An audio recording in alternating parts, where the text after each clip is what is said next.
30th, 19, no, that's my birthday, July 30th, 2023. And we have the full moon this week on August 1st, Tuesday, August 1st. And we're building towards that all through the weekend and Sunday, Monday, until we get to it on Tuesday. Now, on Sunday, the moon is in Capricorn. Sunday and Monday, it's in Capricorn. Maybe a little bit more down to earth, let's say, than the vibe on Friday and Saturday, the 28th and 29th, when it was Sagittarius, always kind of a little bit big and over the top. But still, it's a good energy. It's a fun energy, productive energy by all means, especially on Monday when you go to work. It could be a very productive day with the moon in Capricorn. And so I think that we should look at this as just, a more down to earth vibe than we might have been feeling for the front end of the weekend. As we get to that full moon on Tuesday, this is an Aquarius, great full moon. Not as good as the Leo full moon, but it's great. We have the sun in Leo, passions, heart-centered, do what you love, right? This is coming from the heart. And then the moon is in Aquarius, sociable sign. So, the feeling here is one getting out with groups of friends, meeting with people. It's midweek, but, make the most of it. Getting out with groups of friends, maybe it's time for happy hour or something like that. Great idea to connect with some sort of organizational activity, right? If you can do something with a purpose, if it's a charity kind of affair or something like that, maybe that would be a really good thing at Tuesday, Wednesday into, well, let's say Tuesday and Wednesday, be really good for that. And all kinds of things that involve doing things at the organizational level in the community, something that has some meaning would be great. But if you just want to go have fun, that's pretty good too. That's allowed. So this full moon coming at midweek, good energy, feel like getting out. A couple of interesting aspects accompany this full moon. We have Mars trying to Jupiter, and that really suggests a kind of active energy, a real let's go forward in earth signs, sort of a practicality. Again, that's helping our practical sense. It helps keep things practical, although certainly very active, all the way through the first half of the week.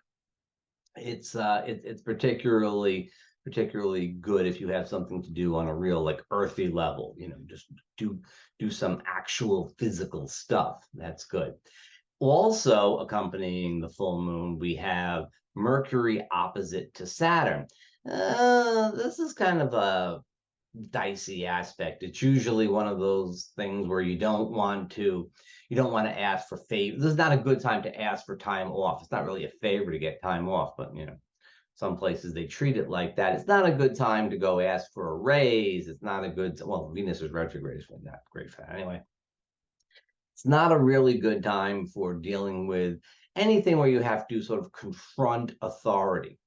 On the other hand, that's the general rule, but Mercury's in his home sign of Virgo. He's going to retrograde at the end of the month, but he's in his home sign of Virgo. And so it might be possible to make a good argument for a sort of special dispensation if you need it. And again, it's a full moon. People are going to be a little bit reactive. It comes this way and that. And then finally, we also have Uranus sextile to partnership asteroid Juno. And for those who are within existing partnerships, this suggests an ability to make adjustments and changes that will probably go unnoticed by you, but it's a harmonious kind of feel. So we have both the sort of work-oriented feel of Mercury, Saturn. We have that drive of Mars, Jupiter. So drive is a good way to put that.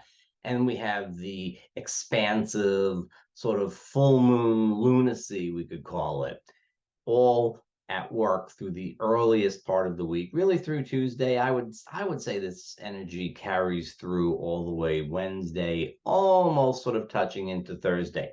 If you need to get something done, it's a good productive energy. If you want to go out and have fun, it's a good productive energy. It's a good supportive energy.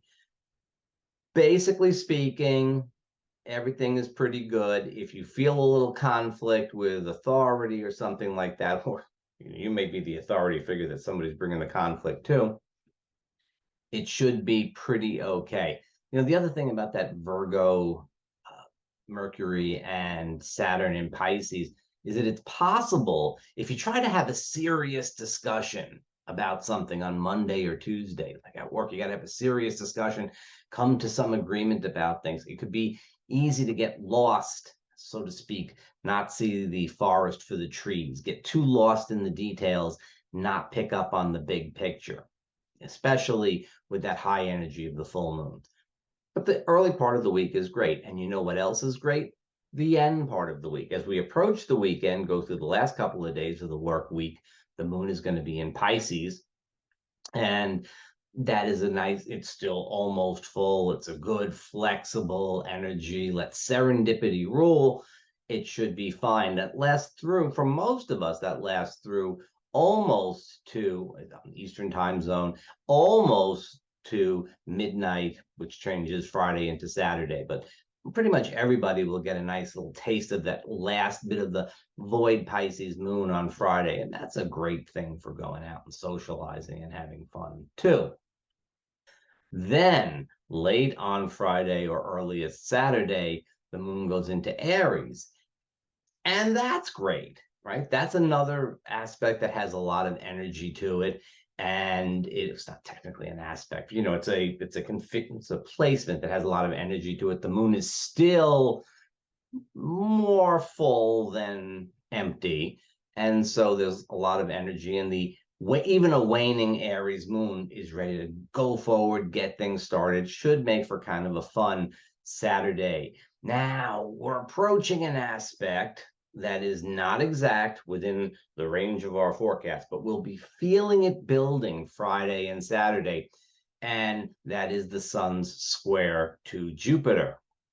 This aspect gives us courage and enthusiasm. It really kind of makes us feel like we can do it. It gives us that leap of faith energy, that sense of hope.